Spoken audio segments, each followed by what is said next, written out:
તો અમદાવાદ બાદ હવે વાત કચ્છની કરીએ। કચ્છમાં પણ કાળઝાળ ગરમીનો અહેસાસ લોકો કરી રહ્યા છે।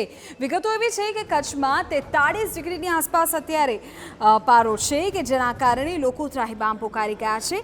ભયંકર ગરમીના કારણે લોકોએ ઘરમાંથી બહાર નીકળવાનું ટાળ્યું છે। આગામી દિવસોમાં પણ કચ્છવાસીઓને ગરમીથી કોઈ રાહત નહીં મળે। ગરમીથી બચવા અત્યારે લોકોએ ઠંડા પીણાનો સહારો લીધો છે।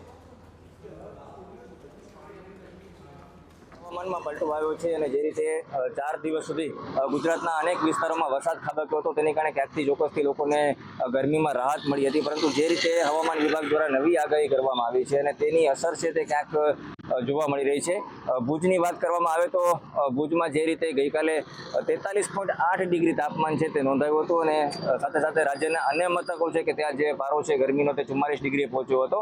આજે બીજો દિવસ છે આગાહીનો અને જે રીતે જોઈ શકાય છે કે આગાહી કરવામાં આવી હતી તે મુજબ ગરમી છે તેનો પ્રકોપ ક્યાંક ને ક્યાંક લોકોના જનજીવન પર પણ જોવા મળી રહ્યો છે। અત્યારે આપણે ભુજના જે મુખ્ય રસ્તાઓ છે ત્યાં ઉપસ્થિત થઈને જે રીતે જોઈ શકાય છે કે આ જે રસ્તાઓ છે ત્યાં વાહનોની સતત અવર જવર છે તે રહેતી હોય છે, પરંતુ અત્યારે જે રીતે જોઈ શકાય છે કે લોકોની પાકી હાજરી છે તે રસ્તાઓ પર જોવા મળી રહી છે। રસ્તાઓ સુમસાન વાસી રહ્યા છે।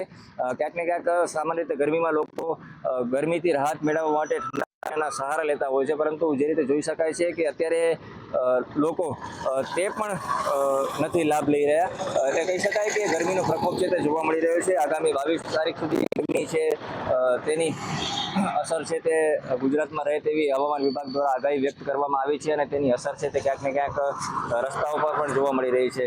આજે પણ વાત કરવામાં આવે તો જે રીતે ગરમ પવનો ફૂંકાઈ રહ્યા છે તેની કારણે રસ્તાઓ છે તે હાલ સુમસાન ભાસી રહ્યા છે અને ભુજનું તાપમાન છે તે આજે પણ 43 થી 44 ડિગ્રી આસપાસ રહે તેવી હવામાન વિભાગ દ્વારા શક્યતાઓ છે તે વ્યક્ત કરવામાં આવી છે।